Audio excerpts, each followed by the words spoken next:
Olá pessoal, sejam bem-vindos a esse canal e nesse vídeo eu vou compartilhar com vocês quais foram as minhas leituras favoritas de 2021 e comentar um pouquinho com vocês sobre o porquê que afinal elas se tornaram minhas favoritas. Se você gosta desse tipo de vídeo, não se esquece de já deixar o seu gostei, de se inscrever no canal se você é novo por aqui, de verificar também se o seu sininho está ativado, porque é com o sininho ativado que o YouTube te manda notificações de toda vez que tem vídeo novo por aqui. E também, se você gostar muito de conteúdo literário, me segue no Instagram, @palavrasmágicas, está aparecendo no vídeo. E é isso. Vamos começar. Bom, em 2021, eu lembro que eu fiz um vídeo listando todas as leituras que eu tinha feito em 2020. Vou deixar linkado aí nos cards. Mas nesse vídeo, especificamente, eu resolvi que seria mais interessante falar sobre o que eu mais gostei. Porém, se você quiser saber quais foram todas as leituras que eu fiz, você pode visitar o meu perfil lá no Scooby, que tá sempre linkado na descrição do vídeo, ou então ir lá no Instagram mesmo. Lá no Instagram, eu fiz um post listando todas as leituras que eu fiz em 2021 também. Eu vou deixar linkado o post específico também na descrição do vídeo, caso alguém queira ver. Dados os recados, vamos começar este vídeo. Eu vou começar falando que de 24 leituras que eu fiz, eu gostei... Eu não sei quantas eu gostei, peraí. Foram 8 leituras selecionadas como favoritas. Mas, no geral, de todos os livros que eu li, eu acho que, por mais que talvez não tenham se tornado favoritos, foram boas leituras, sim. Enfim, outras leituras também, tá? Vamos focar nos favoritos hoje. Eu vou começar favoritando os livros que me trouxeram essa graça de finalmente finalizar essa saga que desde quando eu era criança eu estava lendo. Eu tinha que finalizar, era uma questão assim de, sei lá, honra, eu não sei. Era uma questão de realmente eu tenho que finalizar, não aguento mais ter essa saga como incompleta na minha lista de leituras da vida, que são os livros A Batalha do Labirinto e O Último Olimpiano, os dois últimos livros da saga Percy Jackson e os Olimpianos. Então, sim, finalmente eu posso dizer que eu finalmente terminei de ler a saga Percy Jackson. Isso é muito bom, isso é muito bom. Sério, isso é muito legal, cara. Sabe, desde os 10 anos lendo isso e com 20 anos eu consegui. Que coisa incrível foi finalizar essa saga. E uma das melhores coisas, eu até comentei isso com uma amiga minha, é que eu pude finalmente me lembrar o quanto que eu amava Percy Jackson. E na verdade, por que que eu amava tanto essa saga? O tanto que eu amava essa história, os personagens, o enredo, a escrita do Rick Riordan, a narrativa, enfim, tudo. Simplesmente tudo. E eu amei também poder acompanhar a evolução de todos os personagens da saga, independentemente deles serem protagonistas ou coadjuvantes. E essa, na verdade, é até uma das melhores coisas da saga, porque todo mundo na saga de Percy Jackson tem um espaço para poder brilhar. É lógico que o Percy é que é o protagonista, mas o legal é que nem tudo gira ao redor dele o tempo inteiro. E sério, isso é muito legal. É legal também perceber que quando o Percy tá enrascado, acredite, são muitas vezes em que ele está enrascado, as soluções para ele não surgem assim do nada. E também não te deixam com aquele gostinho de que isso aqui foi conveniente demais. Mas esse não é o caso do Percy Jackson, porque muitas vezes o que a gente vê é que as coisas estão dando errado, e é do dar errado que acaba tudo dando certo no final.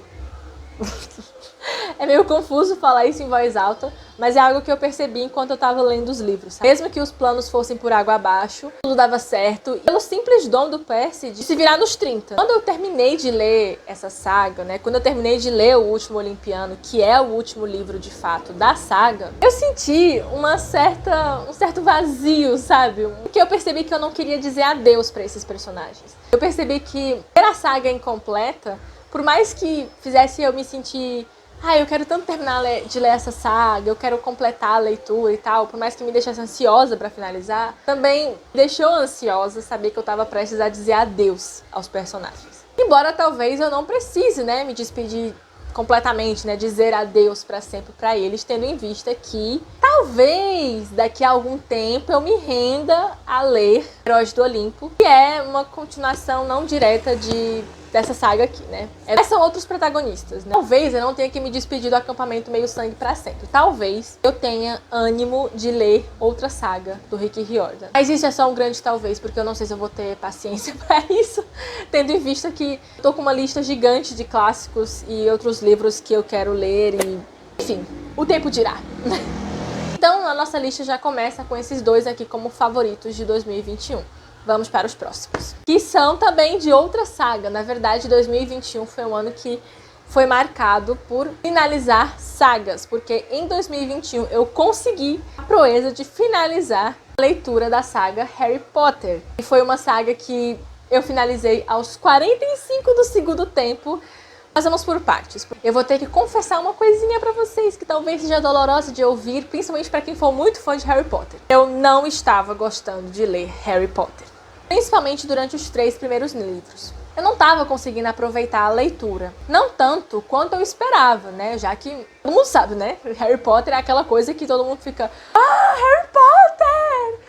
Melhor saga da nossa geração. Eu não estava gostando. Embora a escrita, né, da J.K. Rowling, o universo da narrativa, né, o universo mágico, fossem muito interessantes e muito bem construídos, nenhum protagonista conseguia agarrar o meu afeto, sabe? É muito difícil você continuar lendo uma história e gostar da história quando você não gosta dos protagonistas. Se você não gosta dos protagonistas, acaba sendo um incômodo ler aquela história. E era assim que eu me sentia enquanto eu li os 3 primeiros livros de Harry Potter. Eu detestava o trio de ouro. Eu detestava o Rony. E pelo menos nos filmes, ele tinha essa vantagem de ser engraçado, divertido, ser o alívio cômico da história. Mas nos livros ele era só um garoto invejoso e chato e irritante. Eu detestei o Harry, porque toda hora ele tava rabugento e chato. Afinal, gente, eu tava acostumada com o Harry certinho dos filmes. O primeiro contato e o longo contato que eu tive com Harry Potter durante, sei lá, 10 anos,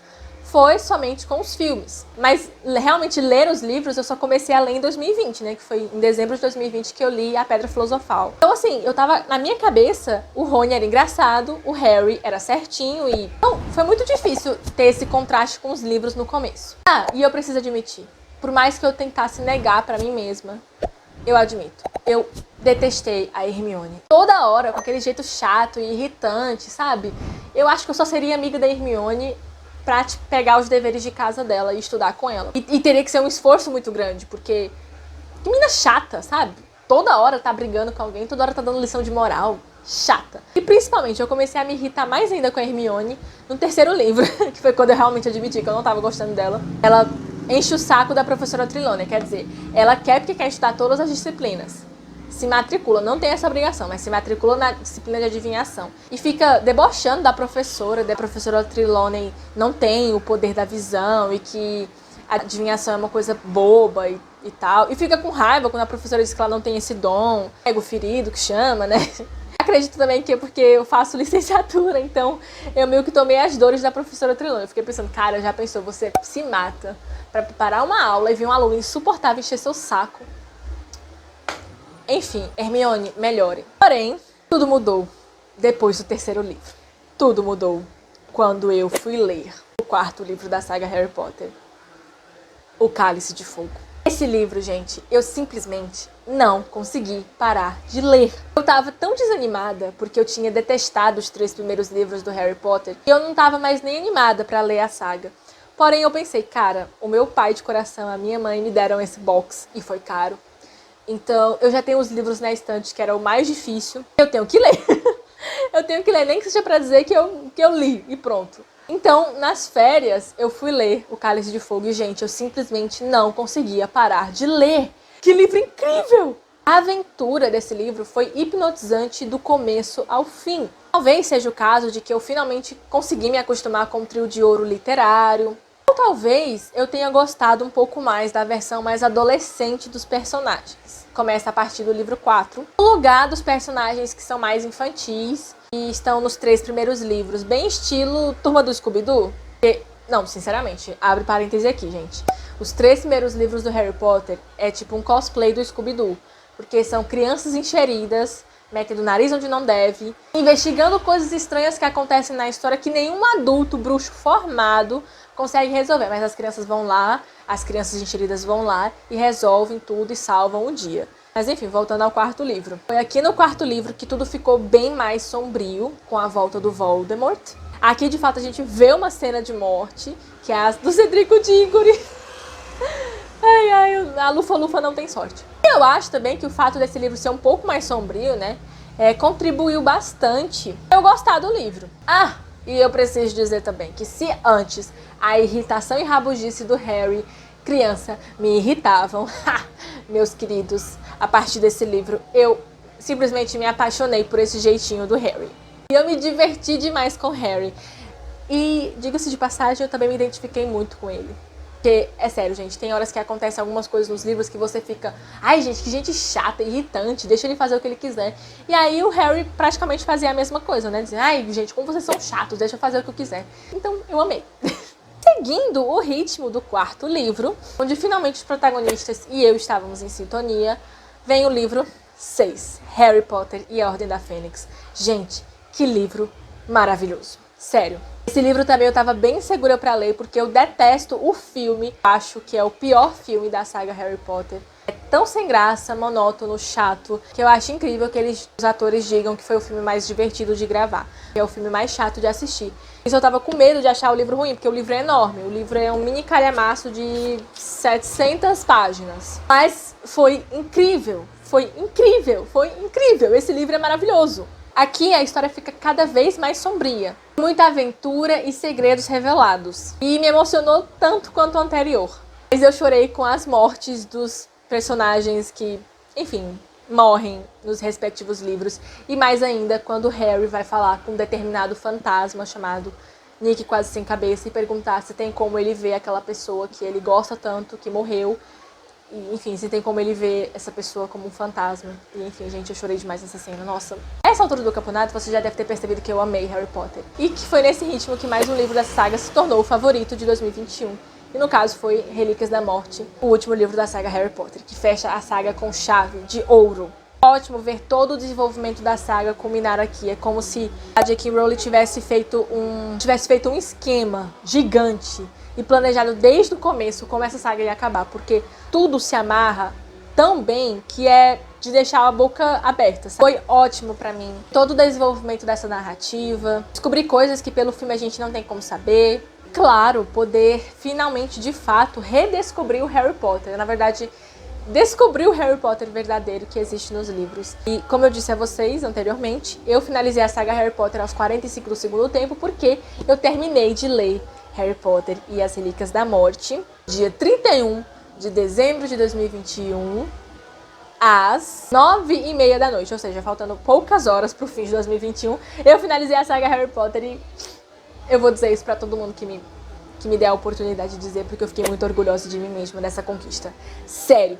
E o próximo livro dessa lista de favoritos de 2021 foi o livro A Revolução dos Bichos, de George Orwell. Gente, que livro maravilhoso. Se você não leu, simplesmente leia. Eu acho que é a melhor coisa que eu posso dizer pra alguém. E 2021 foi um ano pra mim muito importante. Um ano assim que eu comecei a refletir muito sobre as minhas convicções, sobre a forma como eu via o mundo, a forma como eu interpretava o mundo. E, enfim, eu não vou entrar em muitos detalhes, mas a questão é que esse livro me ajudou muito a, de fato, perceber coisas que antes eu só suspeitava. Então, enfim, isso ficou meio enigmático, mas é porque eu realmente não gosto de entrar em muitos detalhes. Mas o fato é que foi um livro, assim, muito bom, muito impactante pra minha formação. Não foi bom só no sentido de que, eu gostei de ler. Não, foi um livro bom pra mim porque foi importante eu ter lido. Ele me ajudou como ser humano. E eu acho que isso é o melhor da literatura. Mais importante do que você colocar lido no Scooby, mais importante do que você postar um vídeo no YouTube falando sobre esse livro, mais importante do que eu ir no Instagram e falar, nossa, eu li esse livro, eu comprei esse livro, mais importante do que eu vir aqui no YouTube gravar um vídeo de resenha, de unboxing, ou qualquer outra coisa sobre o livro, ou mais importante do que tudo isso, o livro, ele é feito pra ajudar a nossa formação humana. Ajudar muitas vezes a gente a se tornar mais humanos, a olhar o mundo, perceber o mundo, não só pelos nossos olhos, mas muitas vezes com a ajuda de pessoas que já não estão mais nem aqui, mas que estavam aqui há muito tempo antes da gente. Eu acho que a Revolução dos Bichos, ele me ajudou demais nisso. E o próximo livro, ele segue mais ou menos esse mesmo esquema, a Revolução dos Bichos pra mim, porque ele me ajudou muito a refletir, repensar a forma que eu encarava o mundo, e repensar também por que eu pensava do jeito que eu pensava. Será que isso faz algum sentido falado em voz alta? Enfim, o livro é Cristianismo Puro e Simples, do C.S. Lewis, que é o livro que eu acho que todo mundo deveria ler. Mesmo que ao longo de toda a minha vida eu tenha me visto como uma pessoa que cria em Deus e que era cristã, mas coisas que eu não entendia, coisas que eu tinha até vergonha de perguntar em voz alta, ou não sabia nem fazer uma pergunta, direito a elaborar uma pergunta sobre determinados assuntos, esse livro vem e me ajuda a chegar a várias conclusões. E me ajuda a perceber coisas que antes eu não percebia. E o interessante disso é que o C.S. Lewis, ele faz tudo isso usando a lógica. E isso é incrível, né? Eu acho incrível como ele fala sobre como é extremamente lógico que você acredite em Deus e sobre fé. E o C.S. Lewis, ele foi um cara extremamente inteligente. Até o momento eu só li 2 livros dele e eu quero ler mais porque o cara entende das coisas. Eu penso às vezes que eu devo voltar e ler esse livro outra vez, porque nós somos seres humanos e seres humanos têm memória ruim e é para isso que existem os livros, para nos ajudar a ser pessoas melhores. E eu sinto que esse livro me ajudou nesse sentido, a ser não só uma pessoa melhor, mas a entender a vida, o mundo um pouco melhor. E o último livro para finalizar essa lista de favoritos de 2021 é mais um livro também que me ajudou. Esse livro me ajudou a sair de mim mesma, e olhar para outra pessoa e olhar para fora de mim. Isso é uma coisa muito importante. Foi um livro que me ajudou, sem dúvida, a ser um pouco melhor do que eu fui ontem, que é o livro O Tatuador de Auschwitz, da Heather Morris. Agora eu sei falar o nome dela. Esse livro é um romance baseado em fatos reais. A Heather Morris, ela é uma jornalista que foi conversar com o Lali Sokolov. Conversou com ele não uma, não 2 vezes, mas ela conviveu com ele durante 3 anos. Em vários momentos ele dava relatos da vida dele, né, de como foi que ele viveu em Auschwitz, de como foi sobreviver em Auschwitz, como foi quando ele conheceu a esposa dele, a mãe do filho dele, a Gita, como foi sobreviver àquele inferno, como foi reconstruir a vida. Cenas tão impactantes, tão pesadas e dói tanto quando a gente para pra pensar que essas pessoas, que isso não é ficção, que isso, apesar de ser um romance escrito por outra pessoa, ele é baseado em fatos reais. Pessoas sofreram tudo isso e pessoas ainda sofrem tudo isso que é relatado no livro. Talvez não necessariamente um campo de concentração em Auschwitz, mas nos outros campos de concentração da vida. Da mesma forma como Lali, ele passa fome, existem pessoas por aí passando fome também. Apesar do Lali, ele tá morrendo de fome, ele não tem muita comida para saciar a própria necessidade, ele ainda consegue pegar do pouco que ele tem e dar para outra pessoa. Ele ainda consegue olhar para o outro que às vezes está mais necessitado do que ele e ajudar aquela pessoa e salvar a vida daquela pessoa. E ele se esforça para salvar não só a pele dele, mas a pele de outras pessoas também. Ele arrisca a própria pele para salvar a pele de outras pessoas. Ele mesmo naquele inferno na Terra, que foi Auschwitz, ele ainda consegue olhar para a Gita, animar ela, tá desesperada e triste, com vontade de desistir e dizer para ela: nós vamos sair daqui, nós vamos ser livres, nós vamos casar e vamos ter filhos. E de fato, eles conseguem isso. Não tinha como esse livro não ser o favorito, um dos favoritos de 2021. E aliás, não só de 2021, mas da vida. Então pessoal, esse foi o vídeo e esses aqui são os meus livros favoritos de 2021. Já estou rouca, eu falei durante 30 minutos nesse vídeo, aliás, mais do que 30 minutos nesse vídeo, então, Fernanda do Futuro, boa sorte para editá-lo. Eu espero que vocês tenham gostado desse vídeo, me digam aqui nos comentários, não se esqueçam de se inscrever no canal, de deixar o seu gostei, porque isso me anima a estar cada vez mais criando e compartilhando conteúdo literário aqui com vocês nesse canal, tá bom? É isso, tudo de bom pra vocês, um cheiro, tchau, tchau!